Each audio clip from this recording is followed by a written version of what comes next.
Hello students, you are with me in Namaste Physics with Gaur sir. आज हम Newton's laws of motion का third video का lecture बना रहे हैं।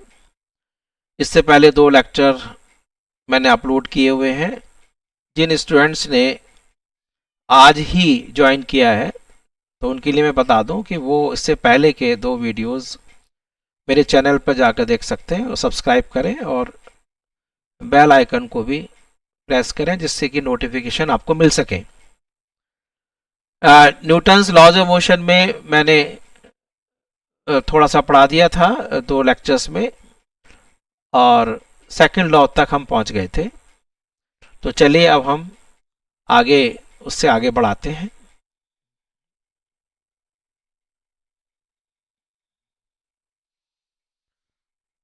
आप देखिए बच्चे, थोड़ा सा मैं प्रीवियस बता दूं तो यहां तक हमने कराया था कि Newton second law F external is equal to rate of change of momentum. उसमें मैंने आपको ये बताया कि हम जो प्रोपोर्शनलिटी कांस्टेंट के ये 1 क्यों लेते हैं। के 1 लेने का रीजन ये था कि हम सिस्टम ऑफ यूनिट्स ही ऐसे सेलेक्ट करते हैं, यानी एसआई सिस्टम ऐसे सेलेक्ट करते हैं कि फोर्स 1 न्यूटन तब होगा जब वो 1 किलोग्राम बॉडी में 1 मीटर पर सेकेंड स्क्वायर का एक्सेशन प्रोड्यूस करता है। तो एसआई सिस्टम में ही प्रोपोर्शनलिटी कांस्टेंट के 1 है। अब आगे चलते हैं। अब आपसे पूछता है कि भाई सेकंड लॉ के other forms F is equal to m में जो ड्राइव किया है वो सेकंड लॉ नहीं है। 9th क्लास में तो आपको कहा जाता था कि भाई ये सेकंड लॉ है। नहीं, second law, Newton second law जो रियल लॉ है, ध्यान रखना, वो क्या है? वो तो है external force. External force acting on a system is equal to rate of change of momentum. ये बच्चे है सेकंड लॉ का real, this is the real second law, ये ध्यान रखना। This is the real second law, real second law. अब इससे हम आगे बढ़ते हैं। वो टॉपिक है अदर फॉर्म्स। ऐसे भी पूछा जा सकता है कि what are the other forms of second law. Other forms of second law, उसको हम कैसे ड्राइव करें? वैसे थोड़ा मैंने ड्राइव तो कर दिया, लेकिन दोबारा कर देता हूं कि एफ एक्सटर्नल, ओरिजिनल से स्टार्ट करो, is equal to rate of change of momentum. Momentum is mass into velocity vector, correct. अब यहां पर मैंने पहले भी बताया कि if mass is constant, if mass be constant, और ये कब कांस्टेंट होता है बताओ? मैंने इसमें फिजिक्स बताई थी इसके अंडर।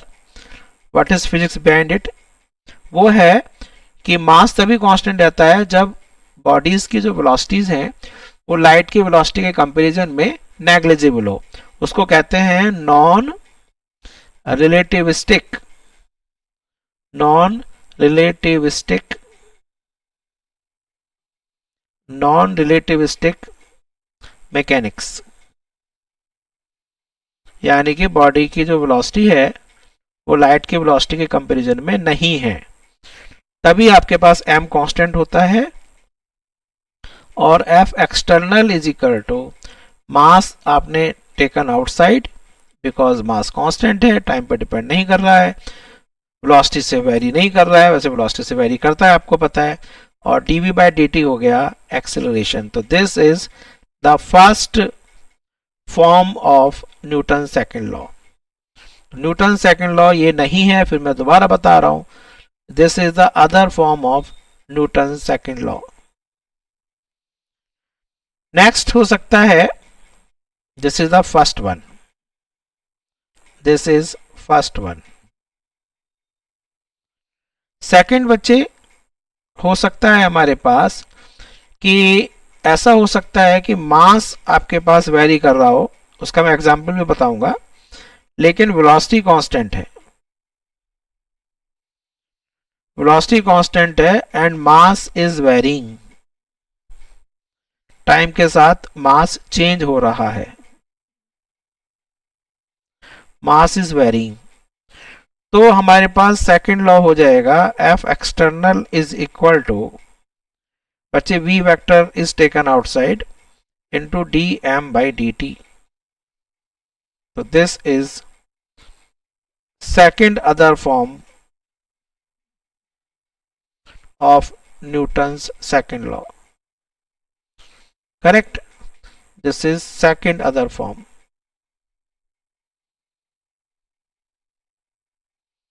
क्लियर हो गया? तो फर्स्ट फॉर्म में हमने क्या किया, मास कांस्टेंट। सेकंड फॉर्म में क्या किया, वी वेक्टर कांस्टेंट। इसका मैं एग्जांपल लेके दिखाऊंगा आपको। आगे चलते हैं। नेक्स्ट थर्ड लेते हैं बच्चे।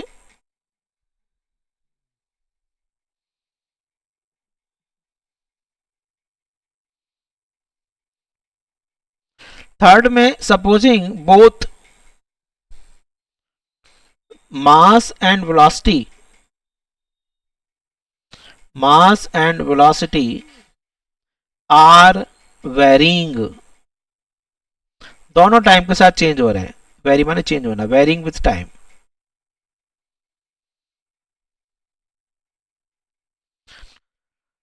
तो क्या करें, अब आपको मुझे बताओ कि आपने पढ़ा हुआ है डिफरेंशिएशन में, यदि दो फिजिकल क्वांटिटीज हैं, वेरिएबल्स हैं, जो टाइम के साथ चेंज हो रहे हैं, उनका प्रोडक्ट है, तो प्रोडक्ट रूल लगाते हो ना, फर्स्ट फंक्शन इंटू सेकंड का डिफरेंशिएशन, लाइक दैट। तो ये भी ऐसे हो जाएगा ना, first function m into second का differentiation dv by D T, plus second function into first का डिफरेंशिएशन। तो ये आपके पास थर्ड फॉर्म हो गया। Correct? This is the third form of Newton's second law. ये भी बच्चे थर्ड फॉर्म हो गया।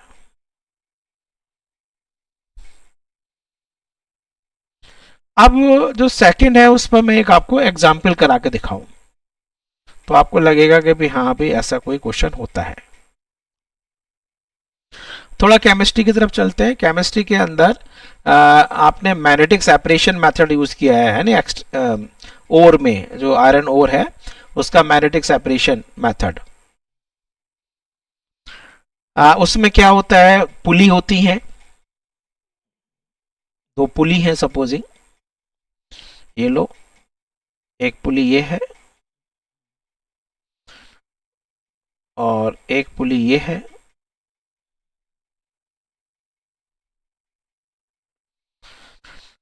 और इसके ऊपर बच्चे हमारे पास कन्वेयर बेल्ट है, ये कन्वेयर बेल्ट।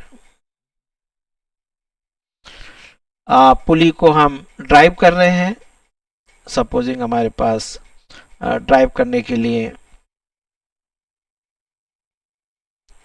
मोटर है, ये मोटर है और इसको हम ड्राइव कर रहे हैं। ठीक है, ये पुली ये हो गया। ठीक है, इसको आप ड्राइव कर रहे हैं। तो ये जो बेल्ट है, कन्वेयर बेल्ट, ये बच्चे कांस्टेंट वेलोसिटी से मूव कर रही है,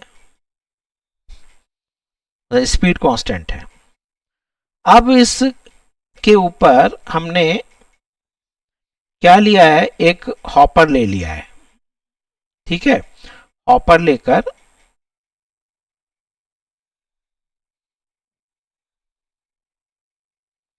ठीक है, ये हॉपर हो गया और इस हॉपर में हमने सैंड डाली हुई है।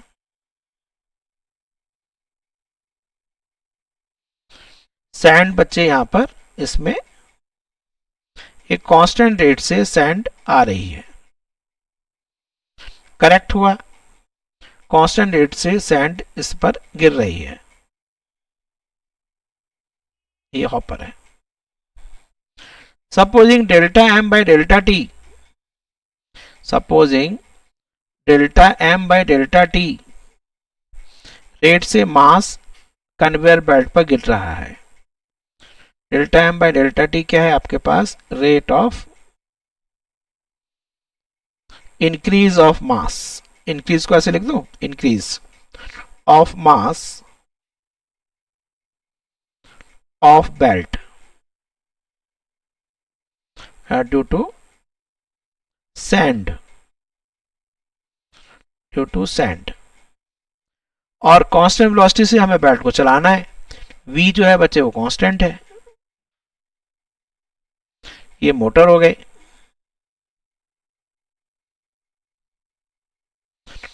ठीक है, ये ऐसे हम इसको चला रहे हैं। तो बताइए कांस्टेंट फोर्स कितना लगेगा? The constant force needed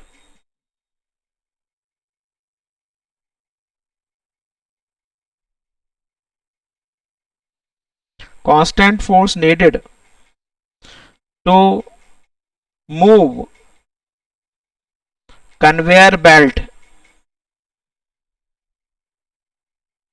to move conveyor belt। तो आप बच्चे फिर सेकेंड फॉर्म लगा दो ना, F is equal to V into D M by D T.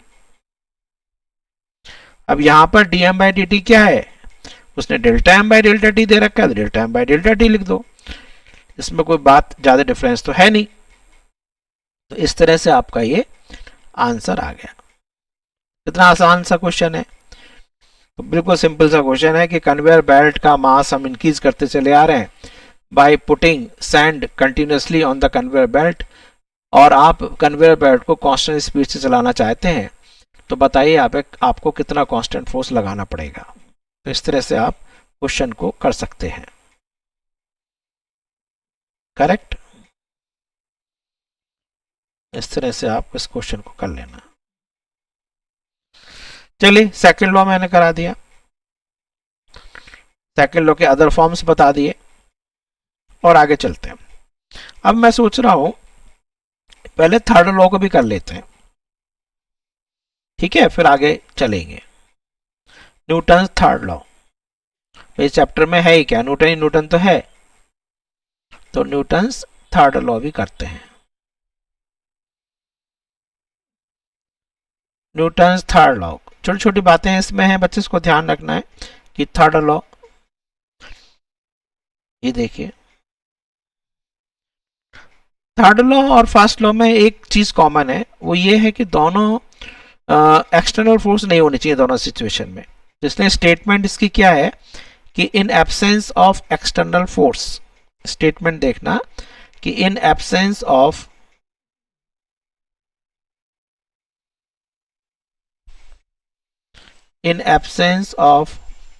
external force, in absence of external force, यानी कि उसको क्या कहते हैं? एक्सटर्नल फोर्स नहीं है, इसको कहते हैं, क्या कहते हैं बताओ, किसी को पता हो?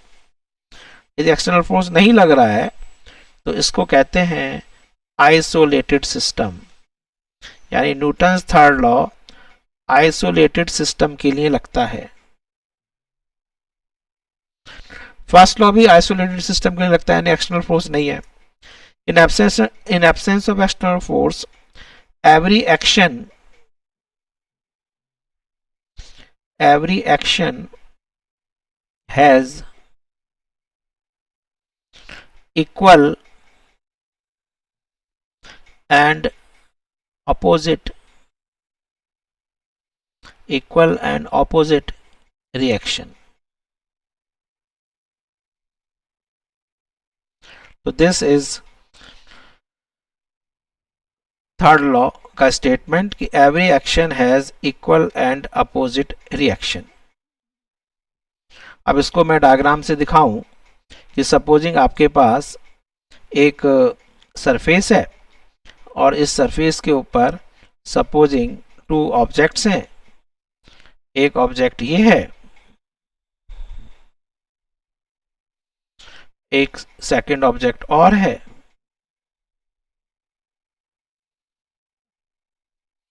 एक ऑब्जेक्ट ये है,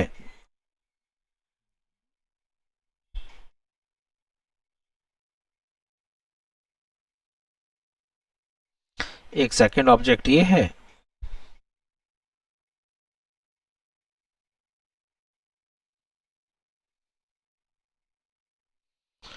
ऑब्जेक्ट 1, ऑब्जेक्ट 2 ऐसे आप लिख सकते हैं।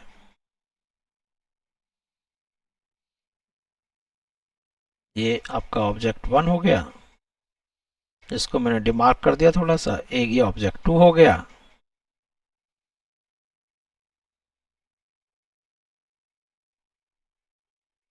Object 1 and object 2, this is 1 and this is 2। अब सपोजिंग बच्चे जो 1 है, ये 1 ये सेकंड को पुश कर रहा है, तो बच्चे सेकंड भी 1 को पुश करेगा। ये है न्यूटन्स थर्ड लॉ कि 1 ने 2 को पुश किया, सपोजिंग ये लगा दिया फोर्स F21, 2 भी बच्चे 1 पर फोर्स उतना ही लगाएगा लेकिन अपोजिट डायरेक्शन में। यानी 1 बॉडी का पॉइंट ऑफ एक्शन 2 है, तो 2 का पॉइंट ऑफ एक्शन 1 है। तो मैथमेटिकली क्या बात बनी? तो mathematically force acting on 1 due to 2 is equal to negative of force acting on 2 due to 1। Vector है, ध्यान रखना, वेक्टर का मैंने कंसेप्ट लगाया है, तो वेक्टर को ध्यान से देखना है। जितना फोर्स 1 2 पर लगा रहा है उतना ही फोर्स 2 1 पर लगा रहा है। This is the Newton third law. Clear हो गया? कोई कंसेप्ट टफ तो नहीं है। 1 का पॉइंट ऑफ एक्शन 2 है, तो 2 का पॉइंट ऑफ एक्शन 1 है। ठीक है।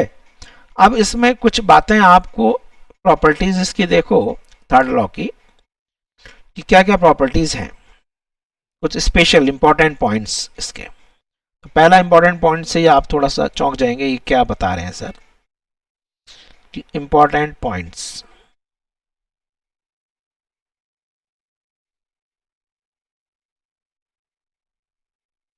Of third law, important points of Newton's third law. तो इंपॉर्टेंट पॉइंट्स क्या हैं? फर्स्ट इंपॉर्टेंट पॉइंट है, मैं ऐसे लिख दूं, आपको क्या लग रहा है कि एक्शन यदि है तो रिएक्शन है, और मैं ये लिख रहा हूं, तो क्या action is cause of reaction? सब बच्चे कहेंगे हाँ, एक्शन नहीं है तो रिएक्शन कैसे होगा, पर मैं लिख रहा हूं एक्शन इज नॉट। अब आप जंप करेंगे, action is not the cause of reaction. आप कहोगे सर ये क्या आपने तो अभी स्टेटमेंट तो पीछे क्या दिखाया, आपने पहले स्टेटमेंट दिखाया कि every action has equal and opposite reaction, और अब आप क्या लिख रहे हैं कि action is not the cause of reaction, कि एक्शन जो है वो रिएक्शन का कॉज ही नहीं है। Action is not the cause of reaction. अब नेक्स्ट जब सेंटेंस लिखूंगा मैं, तब आपको क्लियर होगा कि मैंने ऐसे क्यों लिखा, कि एक्शन और रिएक्शन बच्चे हमारे को हम अपने समझने के लिए लिखते हैं, कि हम क्वेश्चन को सॉल्व कर लें कि भाई ये एक्शन मान लिया, ये रिएक्शन मान लिया। अदरवाइज एक्शन और रिएक्शन ये एक साथ स्टार्ट होते हैं और एक साथ खत्म हो जाते हैं। बताओ कौन एक्शन कौन रिएक्शन? एक्शन एंड रिएक्शन ये दो बॉडीज जैसे हम टच करते हैं, तो this is action reaction are the interactions. Action and reaction interaction है, ये नहीं कि पहले एक्शन आया फिर रिएक्शन आया, no. Action and reaction are the interactions. They action and reaction they are interaction and they begin and end at same time। same time का मतलब मैं लिख दूं simultaneously।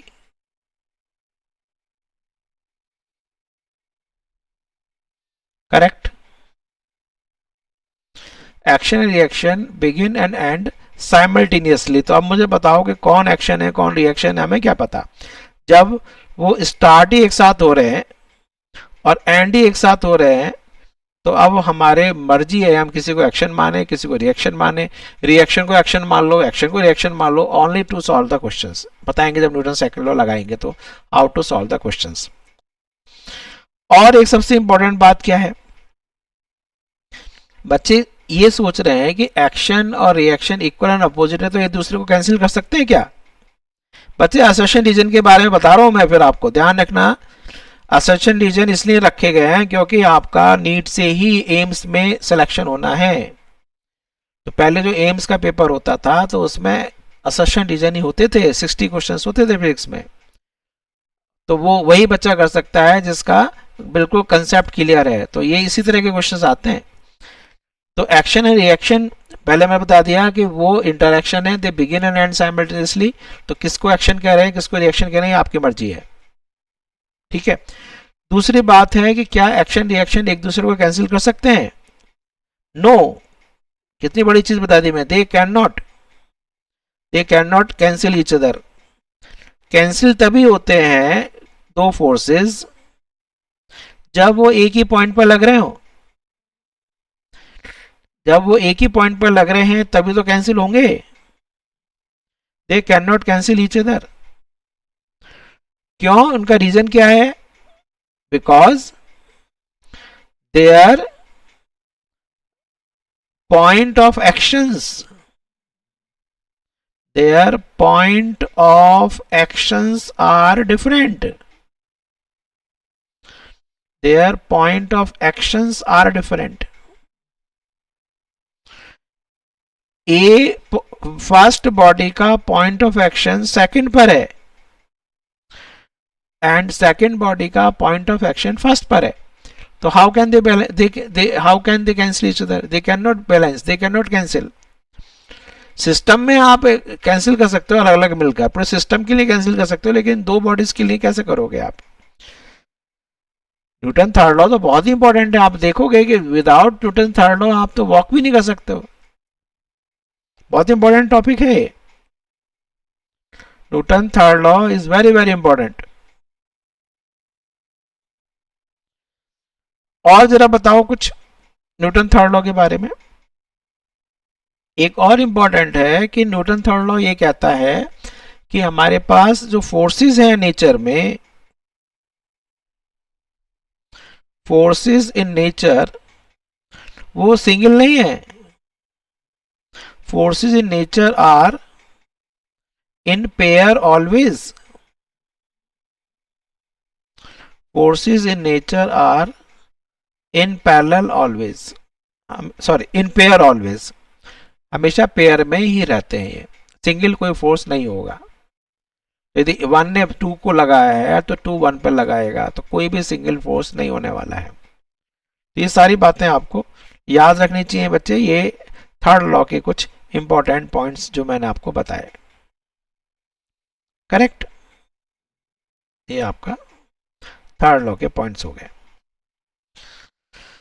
अब ऐसा करते हैं कि कुछ इसके एग्जाम्पल्स ले लो। बहुत सारे एग्जाम्पल्स हैं न्यूटन थर्ड लॉ के, बहुत सारे एग्जाम्पल्स हैं। आपने स्मॉलर क्लासेस 9th में भी पढ़े हैं, 8th क्लास में भी पढ़े हैं। स्विमिंग कर रहे हैं आप, ठीक है, स्विमिंग है।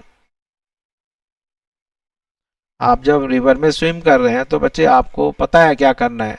तो you have to make strokes. तो स्ट्रोक्स जिधर आप कर रहे हैं उसके अपोजिट डायरेक्शन में आप मूव करते हैं। स्विमिंग है, बोट को चला रहे हैं, रोइंग ए बोट, ठीक है, सब कुछ। अरे कुछ भी बिना उसके नहीं हो जाएगा। आपका एरोडायनेमिक्स है, आप ये देख लीजिए ना, जो आपका एरोप्लेन है उनका फ्लाई करना, उनकी डायरेक्शन का चेंज करना। स्विमिंग, आपका स्विमिंग हो गया। फिश वाटर में कैसे चल रही हैं, यानी। और सबसे इंपॉर्टेंट बात तो ये है कि वॉकिंग, आप जो रोड पर वॉक कर रहे हैं वो भी तो न्यूटन थर्ड लॉ की वजह से है। मैं वॉकिंग दिखाता हूँ, इसमें कुछ जरा इंपॉर्टेंट पॉइंट्स हम डिस्कस करते हैं। चलो let us go to the next slide. Next page पर मैं आ गया हूँ। वॉकिंग को जरा दिखाता हूँ।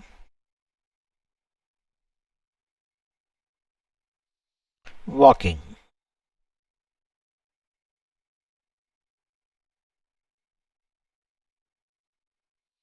Walking of a man.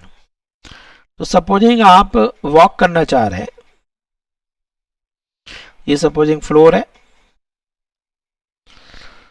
और आप ध्यान रखना कि सपोजिंग ये फेस हो गया आपका, ये ऊपर का पोर्शन हो गया, और आपको इधर इस डायरेक्शन में मोशन, इस डायरेक्शन में आपको मोशन चाहिए। तो बच्चे आप अपने फीट से, ठीक है, इसको जो है स्लांटिंगली दिख रहा है, तो आप क्या करेंगे, स्लांटिंगली इसको फ्लोर को पुश कर रहे हैं या नहीं कर रहे हैं। आपने ऐसे पुश किया, this is force by your feet on floor. तो फ्लोर पर आपने पुश किया। अब फ्लोर को जब आपने के फीट ने पुश किया है ऐसे, तो फ्लोर तो ना छोड़ देगा आपको, तो वो भी आपका एक्शन रिएक्शन। आपको पता है कि फ्लोर भी आपको रिएक्ट करेगा, ये हो गया रिएक्शन। इसको मैं ले लेता हूं reaction R, this is the reaction of floor. अच्छा, अब आपको ये ध्यान रखना है कि मैंने पहले भी बताया था कि हम पार्टिकल डायनेमिक्स पढ़ रहे हैं। तो ऑब्जेक्ट, कोई भी ऑब्जेक्ट है, मैन है, बस है, कुछ भी है, हम उसको पॉइंट ऑब्जेक्ट मानेंगे। तो हम ये मान कर चल रहे हैं कि मैन का जो मास है वो यहाँ पर कंसंट्रेटेड है, सपोजिंग ये उसका सेंटर ऑफ मास है। तो सारे फोर्सेस हम इस पॉइंट पर लगाएंगे जो सेंटर ऑफ मास है, ठीक है। रिएक्शन का बच्चे एक कंपोनेंट ले लेते हैं, एक इस डायरेक्शन में कंपोनेंट ले लेते हैं, एक इधर, और एक इस डायरेक्शन में ले लेते हैं। तो ये हो गया आपके पास y एक्सिस, ये हो गया इसका x एक्सिस। अब इस रिएक्शन का बच्चे कंपोनेंट ले लेते हैं, इसका एक कंपोनेंट बच्चे x की तरफ होगा, एक इसका y रेक्टेंगुलर कंपोनेंट देख रहे हो आप या नहीं, ये देखो, एक कंपोनेंट ये हो गया और एक कंपोनेंट ये हो गया। तो दिस कंपोनेंट इज rx, ये कंपोनेंट हो गया ry। एक चीज और आप भूल रहे हैं, क्या आपका वेट नहीं लग रहा नीचे, your weight is acting. Weight क्या है, weight is equal to mg, mass into acceleration to gravity. तो अब बच्चे देखो जरा कि जो वेट है उसको तो बच्चे रिएक्शन के कंपोनेंट ने बैलेंस कर दिया, अब देख रहे हो, और जो रिएक्शन का ये कंपोनेंट है वो आपको आगे की तरफ पुश कर रहा है। तो यदि आपने फ्लोर को पुश नहीं किया होता और फ्लोर ने आपको रिएक्ट नहीं किया होता, तो you will never find this horizontal component, आपको एक्स कंपोनेंट मिलता ही नहीं। जब एक्स कंपोनेंट मिलता ही नहीं तो बच्चे आप हॉरिजॉन्टल जाते कैसे। तो जो आर एक्स है, जो आपका हॉरिजॉन्टल कंपोनेंट है,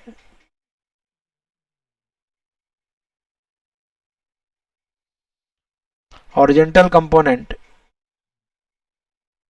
of reaction, horizontal component of reaction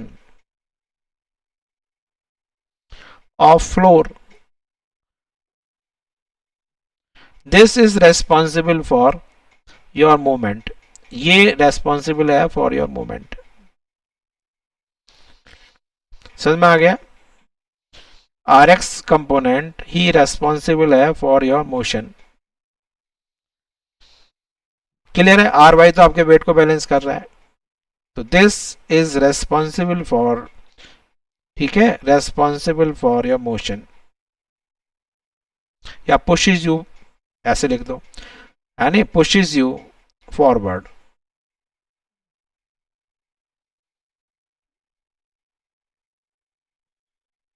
इसका मतलब आपने बैकवर्ड पुश किया, पुशेस यू फॉरवर्ड। अब मैं इसमें एक एक्स्ट्रा दे रहा हूं, मुझे बताओ कि आपने स्लांटिंगली पुश किया तो बच्चे आप किधर स्लिप करने की टेंडेंसी रखते हैं, पीछे ना, टेंडेंसी टू स्लिप इधर है नहीं, बोलो, टेंडेंसी टू स्लिप, अब वैसे मैंने इस चैप्टर में आगे लास्ट पार्ट है फ्रिक्शन, तो ध्यान रखना जिधर स्लिप कर रहे हैं तो क्वेश्चन यही पूछ लेता है आपसे कि जिधर कि जब आप वॉकिंग कर रहे हैं तो फ्रिक्शन किस डायरेक्शन में लग रहा है। तो फ्रिक्शन हमेशा ध्यान रखना अपोज करता है टेंडेंसी ऑफ स्लिपिंग। तो फ्रिक्शन आपका फॉरवर्ड डायरेक्शन में लगता है व्हेन यू आर वॉकिंग। आगे मैं बताऊंगा जब चैप्टर फ्रिक्शन चलेगा। साइकिल है तो साइकिल के रियर व्हील में फ्रिक्शन कहाँ लग रहा है और फ्रंट व्हील में फ्रिक्शन कहाँ लग रहा है, वो सब बात करेंगे, ठीक है। वो मैं जब फ्रिक्शन चैप्टर आएगा वहां बात करूंगा। तो यहाँ मैंने आपको समझा दिया वॉकिंग, क्लियर हो गया वॉकिंग कैसे है। तो वॉकिंग के लिए भी आपको न्यूटन थर्ड लॉ ही रेस्पॉन्सिबल है, बिना न्यूटन थर्ड लॉ के आप वॉकिंग कर ही नहीं पाएंगे, ठीक है। अब आगे रोइंग वोइंग मैं नहीं कर रहा हूं, अब आगे आगे चलते हैं, नया टॉपिक थोड़ा सा ले लेते हैं। चलिए नेक्स्ट टॉपिक ले लेते हैं, सिंपल सा टॉपिक मैं ले लूं और वो है इम्पल्स ले लेते हैं, ठीक है।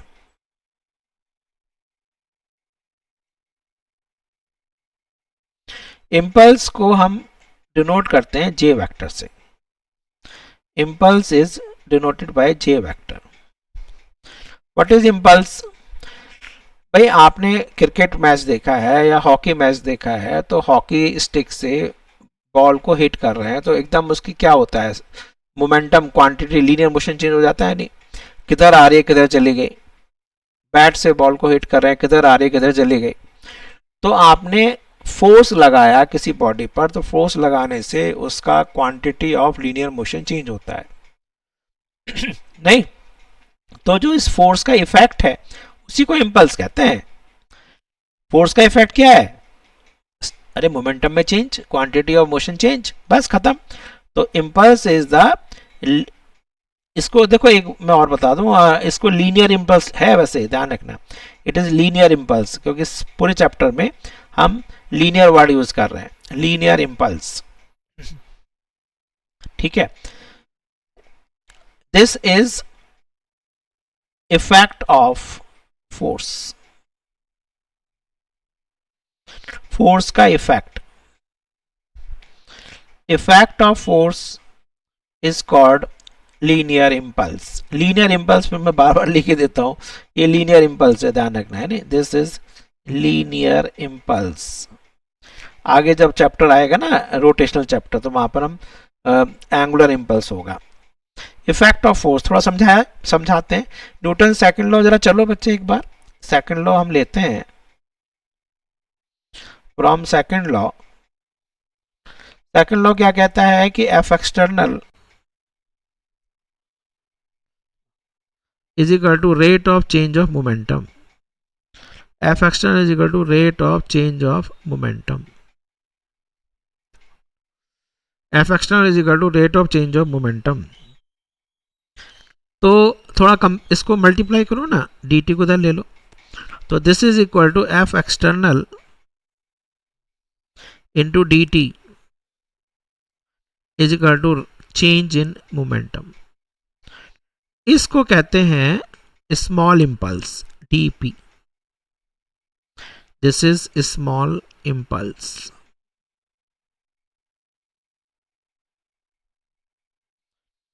ठीक है। This is called small impulse, impulse.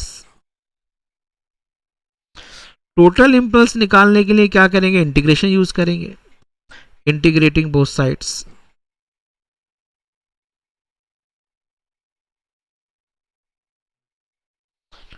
Integrating both sides,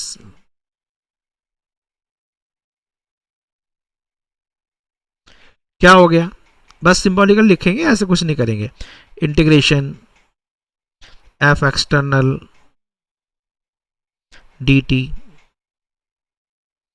is equal to dp में चेंज इज इक्वल टू, ये इम्पल्स हो जाएगा।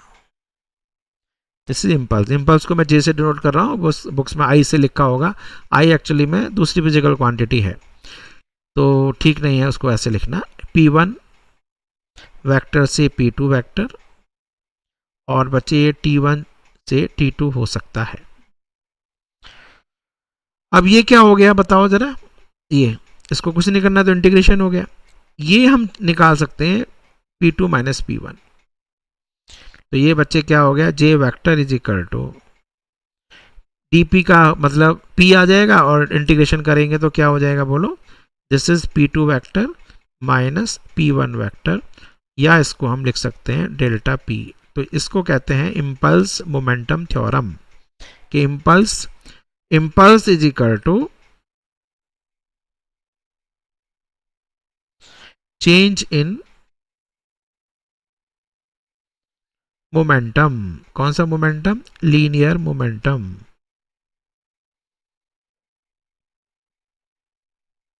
तो इसको हम कहते हैं impulse momentum theorem, this one, impulse momentum theorem.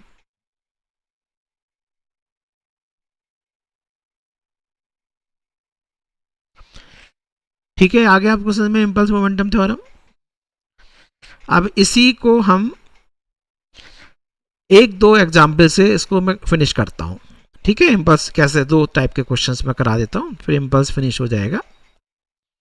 देखिए पहला टाइप का क्वेश्चन एग्जाम्पल लेते हैं।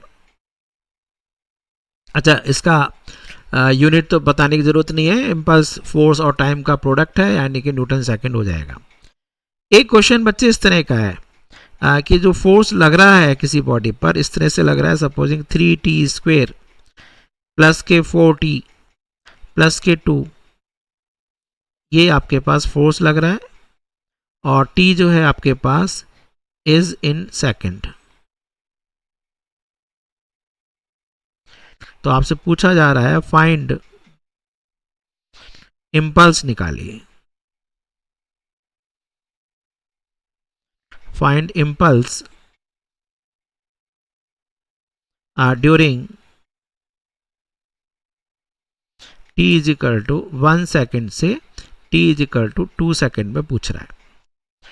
तो बच्चे अब यहां पर इंटीग्रेशन का कंसेप्ट आ गया, यहां पर आपको यूज ही करना पड़ेगा इंटीग्रेशन, क्योंकि फोर्स और टाइम की इक्वेशन दे रखी है। तो इम्पल्स का क्या कंसेप्ट आया बताओ जरा, मैंने बताया था impulse J is equal to force into dt integration 1 से 2। अब आपको आसान सा क्वेश्चन हो गया, फोर्स की वैल्यू यहां से पुट कर दो, ये रहा फोर्स की वैल्यू। फोर्स कितना है, 3t² dt plus 4t dt plus के 2 dt। अब ये सब आपने इंटीग्रेशन कर देना है, इंटीग्रेशन इंटीग्रेशन इंटीग्रेशन, करेक्ट, 1 से 2 1 से 2 1 से 2। अब आपको इंटीग्रेशन करना आता है, कितना आएगा बोलो, 3t² का क्या हो गया, 2 + 1 अपॉन, याद है फॉर्मूला, 2 + 1 t की पावर n का integration n + 1 upon n + 1 plus के 4 t की पावर 1 है, कितना आ गया, 1 + 1 अपॉन 1 + 1 लिमिट 1 to 2 प्लस के 2, ये बाहर आ जाएगा, ये सब कांस्टेंट बाहर निकालते हैं, आपको सबको पता है। अब ये क्या बचेगा, यहाँ t की पावर 0 है, तो 0 + 1 अपॉन 0 + 1 t लिख लेते हैं, 1 से 2। तो अब बच्चे बताइए क्या लग रहा है आपको कि 3 से 3 कैंसिल हो रहा है, 2 से 2 2 जा 4, ये हो गया, 2 2 जा 4 हो गया ये। तो आंसर आ गया t की पावर 3 लिमिट 1 से 2 प्लस के 2 t² लिमिट 1 से 2 प्लस के 2 लिमिट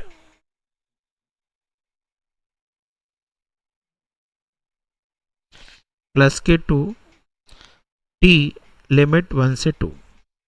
तो इसका आप सॉल्व कर सकते हो नहीं, 2 2 जा 4 2 2 जा 4 2 जा 8 8 - 1 प्लस 2 4 - 1, याद है upper limit minus lower limit कर रहा हूं मैं, ओहो ये समझ में आ रहा है नहीं आ रहा है, मैं दोबारा बता दूं, चलो दोबारा बता देता हूं। तो ये हो जाएगा बच्चे t की जगह अपर लिमिट 2 की पावर 3 - 1 की पावर 3 प्लस 2 टी की जगह 2 रखेंगे, upper limit minus lower limit, plus के 2 upper limit minus lower limit. तो इसका आंसर चेक करो बच्चे कितना आ रहा है। 8 minus 1 7 plus 4 minus 1 3 3 two 6 plus 2 minus 1 1 2 minus 1, ये तो 2 माइनस 1 है ना, this is 2, this is 2 minus 1, तो दिस इज 2। आंसर इज 13 और 2 15 यूनिट, यानी कि यूनिट हो गई न्यूटन सेकंड। करेक्ट है या नहीं बच्चे बोलो? 15, यस। तो इस तरह से मैंने आपको इम्पल्स के बारे में बता दिया। अब आगे हम, यहाँ तक हमने कर लिया है, तो नेक्स्ट टाइम में नेक्स्ट वीडियो में मैं इम्पल्स का तो फिनिश हो गया, इसके बाद हम न्यूटन सेकंड लॉ और कंजर्वेशन ऑफ लीनियर मोमेंटम और रॉकेट के कुछ टॉपिक्स, ये सब हम करेंगे। तो इसको रिवाइज कर लीजिए and wait for the next video. I finish it now.